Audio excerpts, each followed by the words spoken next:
Welcome to प्रिपरेशनपुर। आज है 23 दिसंबर। तो 23 दिसंबर से रिलेटेड जितने भी करंट अफेयर के क्वेश्चन बनेंगे उसको हम लोग इसमें डिस्कस करेंगे और साथ ही साथ उससे रिलेटेड जो भी फैक्ट बनेंगे मैं आपको बताऊंगा। इन क्वेश्चंस की पीडीएफ फाइल के लिए आप डिस्क्रिप्शन में जाकर टेलीग्राम चैनल को ज्वाइन करें, वहाँ पर आपको इसकी पीडीएफ फाइल मिल जाएगी। और साथ ही साथ फेसबुक पेज को लाइक करें तथा इंस्टाग्राम पे फॉलो करें, वहाँ पर question of the day per day post किए जाते हैं जो कि आपके लिए काफ़ी यूजफुल रहेगा। अगर ये क्वेश्चन आपको आपके लिए इम्पोर्टेंट लगे तो चैनल को सब्सक्राइब करें, लाइक करें, कमेंट करें एंड शेयर करें।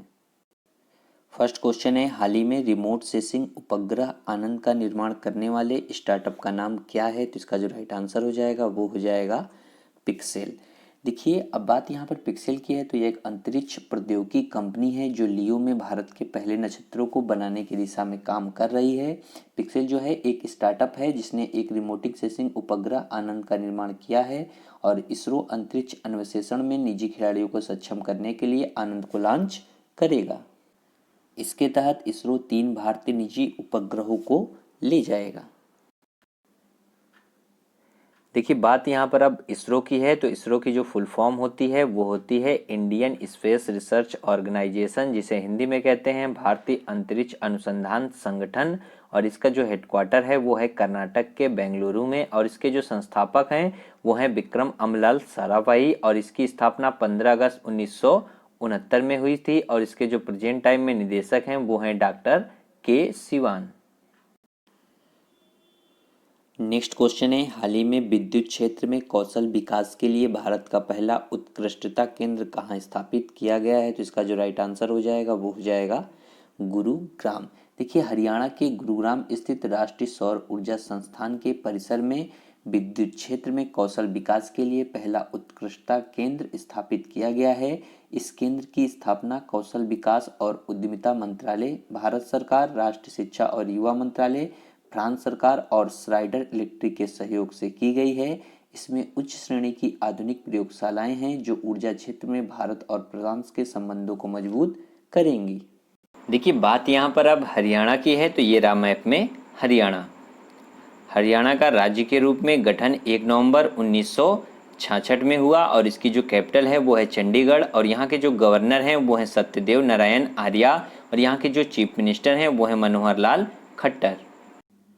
नेक्स्ट क्वेश्चन है, हाल ही में हाइपरसोनिक विंड टनल यानी कि HWT परीक्षण सुविधा प्राप्त करने वाला तीसरा देश कौन सा देश बन गया है? तो इसका जो राइट आंसर हो जाएगा वो हो जाएगा अपना देश भारत। देखिए, अपना देश भारत जो है वो हाइपरसोनिक विंड टनल परीक्षण सुविधा प्राप्त करने वाला तीसरा देश बन गया है और इससे पहले जो 2 देश थे वो अमेरिका और रूस जो थे इस सुविधा को प्राप्त कर रहे थे। और रक्षा मंत्री राजनाथ सिंह ने उन्नत हाइपरसोनिक विंड टनल परीक्षण सुविधा का उद्घाटन किया है। अब देखिए, इस सुविधा के बारे में जान लेते हैं आखिर HWT यानी कि हाइपरसोनिक विंड टनल है क्या? तो यह प्रेशर वैक्यूम संचालित एक अत्याधुनिक HWT टेस्ट सुविधा है जिसमें 1 मीटर का नोजल एग्जिट व्यास है और यह मैक नंबर 5 से 12 का अनुकरण करता है, यानी कि मैक साउंड की गति के गुणन कारक का प्रतिनिधित्व करता है।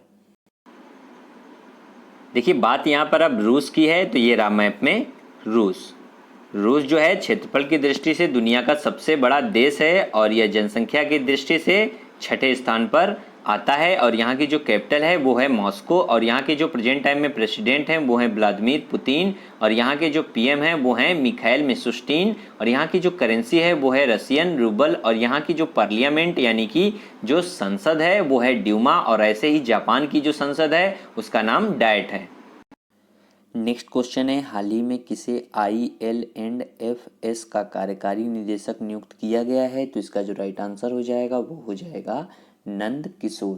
देखिए, कारपोरेट मामलों के मंत्रालय ने नंद किशोर को infrastructure leasing and financial services यानी कि ILSFS के कार्यकारी निदेशक के रूप में नियुक्त करने की मंजूरी दे दी है।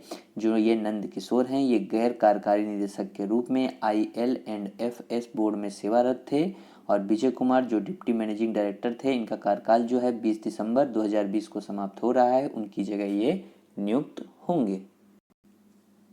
नेक्स्ट क्वेश्चन है, हाल ही में प्रथम पंडित दीनदयाल उपाध्याय दूरसंचार कौशल उत्कृष्टता पुरस्कार के लिए किसे चुना गया है? तो इसका जो राइट आंसर हो जाएगा वो हो जाएगा श्रीनिवास करणम।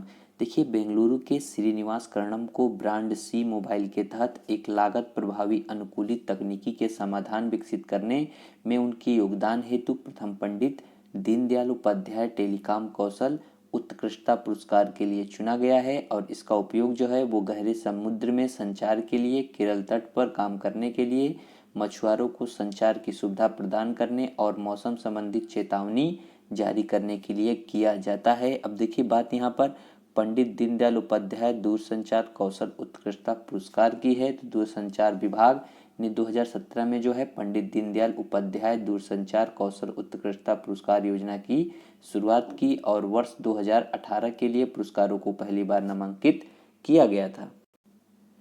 नेक्स्ट क्वेश्चन है, हाल ही में मंत्रालय ने हरियाणा में होने वाले खेलो इंडिया यूथ गेम्स 2021 में कितने स्वदेशी खेलों को शामिल करने की मंजूरी दी है? तो इसका जो राइट आंसर हो जाएगा वो हो जाएगा 4। देखिए, अभी मंत्रालय ने हरियाणा में होने वाले खेलो इंडिया यूथ गेम्स 2021 में 4 जो है स्वदेशी खेलों को शामिल करने की मंजूरी दी है। और वे जो 4 खेल हैं वो है गटका, कलारीपयट्टू, मलखम्ब और थांग ता। और देखिए, इसका जो उद्देश्य है वो खेलों को संरक्षित, बढ़ावा और लोकप्रिय बनाने का है। और खेलो इंडिया यूथ गेम्स की जो शुरुआत है वो साल 2018 में खेलो इंडिया स्कूल्स गेम्स के रूप में हुई थी। और इसका जो आयोजन है वो साल में एक बार जनवरी या फरवरी में किया जाता है और यह नेशनल लेवल का ग्रास रूट गेम है। अब देखिए, बात यहाँ पर खेल की है तो प्रेजेंट टाइम में जो हमारे खेल मंत्री हैं वो हैं किरेन रिजिजू। नेक्स्ट क्वेश्चन है, हाल ही में किस निगरानी पोत को भारतीय तटरक्षक बल में शामिल कर लिया गया है? तो इसका जो राइट आंसर हो जाएगा वो हो जाएगा सुजीत। देखिए, भारतीय तटरक्षक की गश्ती जहाज सुजीत का हाल ही में गोवा में जलावतरण हुआ है और यह समुद्र में गश्त के लिए 105 मीटर सीरीज का दूसरा जहाज है।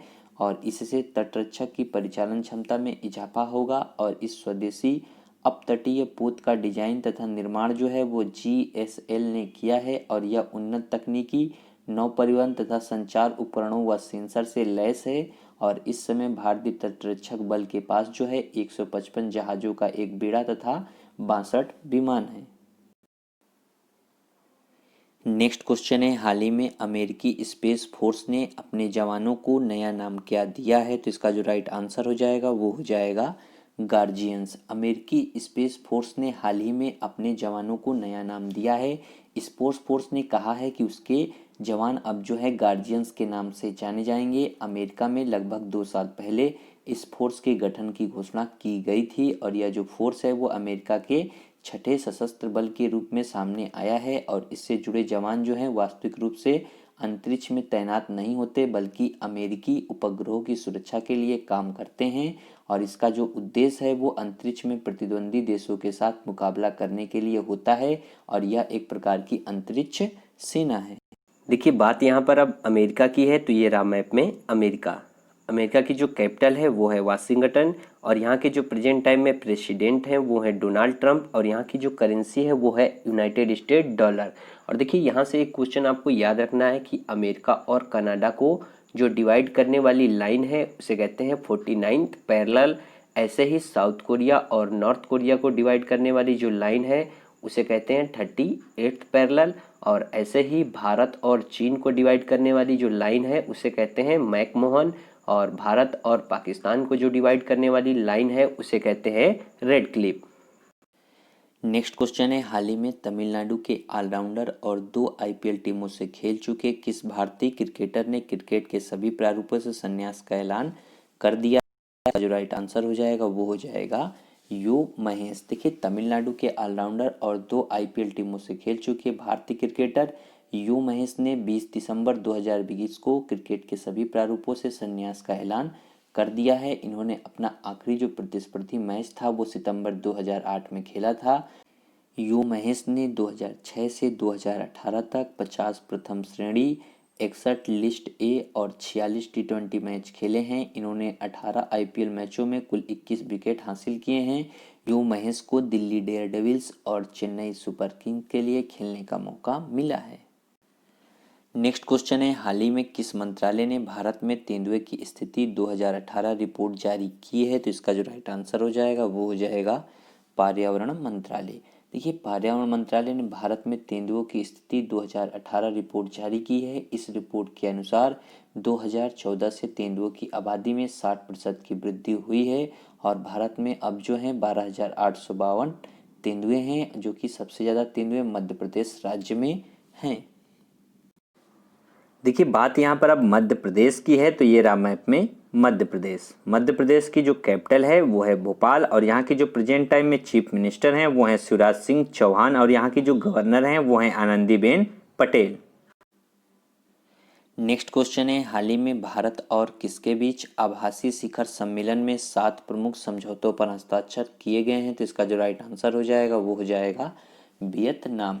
देखिए, भारत वियतनाम ने रक्षा, वैज्ञानिक अनुसंधान, नवीकरणीय ऊर्जा, परमाणु ऊर्जा, पेट्रो रसायन और कैंसर के उपचार के क्षेत्र में सहयोग के लिए 7 प्रमुख समझौतों पर हस्ताक्षर किए हैं और दोनों देश के नेताओं ने एक संयुक्त विजन दस्तावेज और 2021 से 2023 के बीच द्विपक्षीय संबंधों के लिए कार्य करने की योजना भी जारी की है और दोनों देश के नेताओं ने द्विपक्षीय और वैश्विक मुद्दों पर चर्चा की।